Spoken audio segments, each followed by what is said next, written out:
Isi ala n'ikpere ala. That is the Tantum ergo in Igbo language.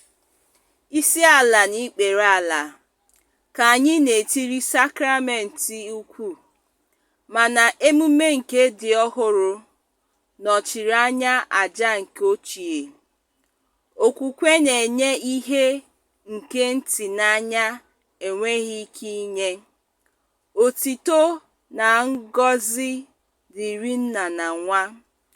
Ngọzi ndụ, ike na ebube dịazịrị ya. Otito dị n'elu dịkwazịrị ya. Onye si na Nna na Nwa pụta. Amen. Now sing it.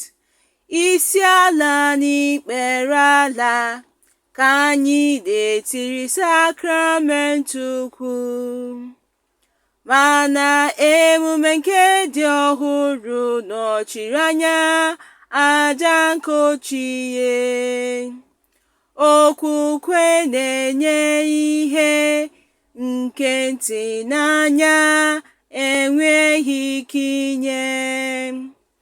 Otito na ngọzi dịrị Nna na Nwa. Ngọzi ndụ, ike na ebube dịazịrị ya. Otito dị n'elu dịkwazịrị ya. Onye si na Nna na Nwa pụta. Amen. I'll sing it again.